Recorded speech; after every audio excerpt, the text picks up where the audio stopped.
In this video, we are installing a big brake kit on a 2007 Jeep Wrangler JK. The kit features Wilwoods Superlite 4-piston radial mount calipers that clamp onto large 14-inch diameter GT slotted and vented rotors. Now let's get started. Raise the front wheels off the ground and support the front suspension according to the vehicle's manufacturer's instructions. Remove the lug nuts and lift off the wheel. Using an impact gun or breaker bar, break loose the mounting bolts from the back side of the caliper. Lift off the caliper and hang it off to the side using a piece of wire. Slide the rotor off the hub. If it's stuck, you may need to hit it a few times with a rubber mallet to break it loose. You need to bolt the hat to the rotor. Place one flat washer over each hole on the rotor mounting tabs. Apply Loctite 271 to the mounting bolts and slide them through the washer and rotor, threading them into the hat. Use an alternating sequence to torque the rotor bolts to 155 inch-pounds. Install the rotor registration adapter over the hub. The larger outside diameter faces inward toward the hub face. Slide the two caliper mounting bracket bolts through the OEM caliper mounting ears from the inboard side. Initially install two shim washers on each bolt. Attach the Wilwood caliper mounting bracket to the OEM mounting ears on the outboard side. Temporarily tighten the mounting bolts. Make sure the bracket fits squarely against the mounting ears. Inspect it for any interferences that might be caused by casting irregularities such as burrs. Grind any interference clean if it's necessary. The dust shield needs to be bent backwards slightly for the Wilwood hat and rotor assembly to fit properly. Test fit the assembly and bend it as necessary to allow at least 0.12 inches of clearance.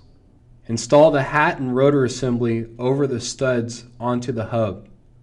The assembly must fit flush against the axle hub flange or excessive rotor runout may result. Temporarily secure the hat and rotor assembly in place using 3 lug nuts. This will keep it securely in place while continuing with the installation. Lube the caliper mounting studs with lightweight oil. Initially install 3 shim washers on each stud between the bracket and caliper. Slide the caliper spacer over the mounting studs. Remove the protective sticker from the caliper fluid inlet. Coat the inlet fitting with Teflon tape and screw it into the caliper with a 90-degree angle in the direction you see here. Mount the caliper onto the bracket with the bleed screw in the up position. Temporarily secure the caliper with a washer and lock nut, just tight enough to check the tolerances. Look at the rotor through the top opening in the caliper. You should see that the caliper is centered. If it's not centered, adjust it by adding or removing shims between the bracket and the mounting ears.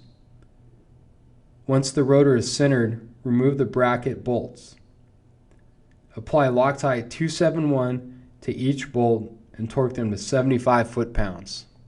Insert the brake pads into the caliper with the friction material facing the rotor.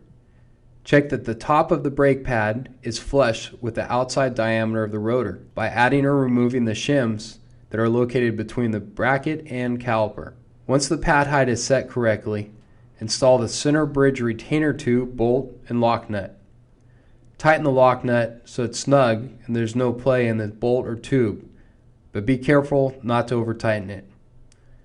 Once everything is aligned properly, torque down the caliper mounting lock nuts to 30 foot-pounds.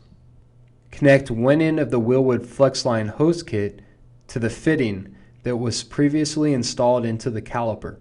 Route the line along the same path as the OEM rubber line. Connect the other end of the flex line to the fitting where it meets the hard line.